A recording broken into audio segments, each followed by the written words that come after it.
Good morning. Welcome back into Wake Up America. I'm Rob Finnerty. As the crisis looms at our southern border and the fate of Title 42 hangs in the balance, one state lawmaker has filed a first-of-its-kind lawsuit to protect his state from what's happening at the southern border. Joining us now for more, Indiana Attorney General Todd Rokita. Mr. Attorney General, great to have you back on. Good to see you. Looks like we're having an audio issue, but I want to show a tweet that you sent out yesterday. While we correct that, you put out this quote: because of do-nothing politicians here and in Washington, every state is now a border state, especially Indiana, the crossroads of America. I refuse to allow Hoosiers' liberties and security to be eroded by illegal aliens and those who pretend we aren't affected. Tell us about this lawsuit and what you're actually trying to achieve by filing this. Well, one of the arguments against especially non-border states where the naysayers say, hey, look, this is none of your business. You're not a border state. Our answer is no, every state's a border state in Biden's America because he's not enforcing the border. And we also have state politicians sticking their heads in the sand. And so one of the hurdles to filing a lawsuit if you're a non-border state is actually proving damages. Well, we took the time and actually proved the damages to the state since Biden took office. First of all, we have fentanyl overdoses that have increased just since January 20th, 2021. We have more fentanyl in the state. We have at least 1,300 children that we know about that have come to the state costing $12 million more in health care and nearly $600,000 in English language services. So we go through the complaint. We have numerous details like this where we detail Indiana's damages because of illegal immigrants.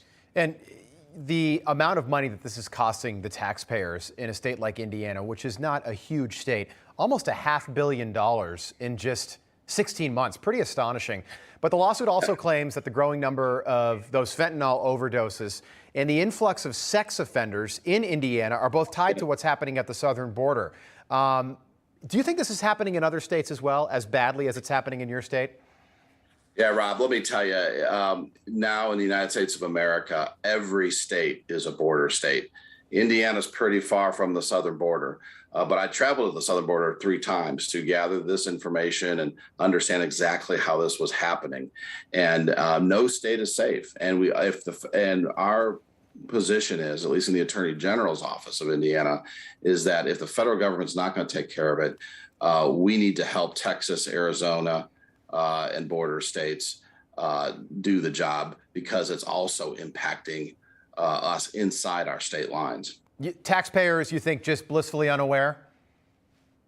Yeah, everyone thinks that it's 2 things, that it's really not here, it's not happening because they don't see it in their own backyard. And then when they see it on TV or on cable shows, it's usually families that are being filmed coming across the border. And you have to understand, Rob, that these are people who want to be caught, those families, so they're easily seen.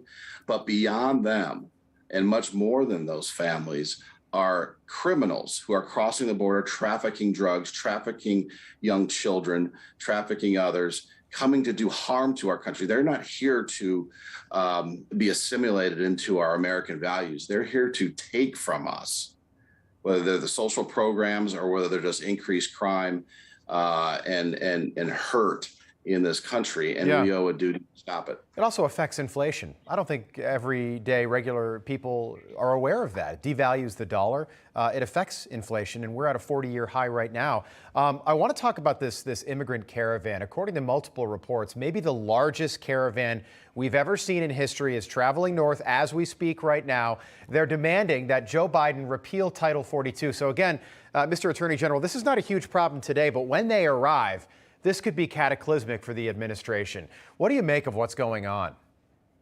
Cataclysmic for the administration, Rob, but also cataclysmic for the American people. Look, we are $30 trillion in debt, and the answer from this administration is to print more money, which you're right, only increases inflation. Printing more money not only to pay off Americans as they see it, but to pay for all these people that are coming.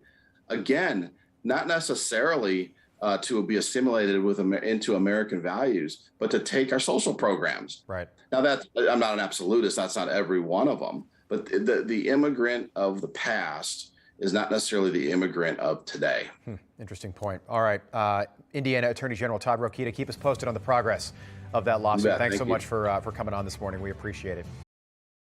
Hey, I'm Rob Finnerty. Thanks for watching. If you enjoyed this video, please join the conversation in the comments below. Don't forget to subscribe, too. Hit the bell icon to be alerted to breaking news. And remember, there's a whole lot more on Newsmax TV, America's fastest growing cable news network. Newsmax TV, we're real news for real people.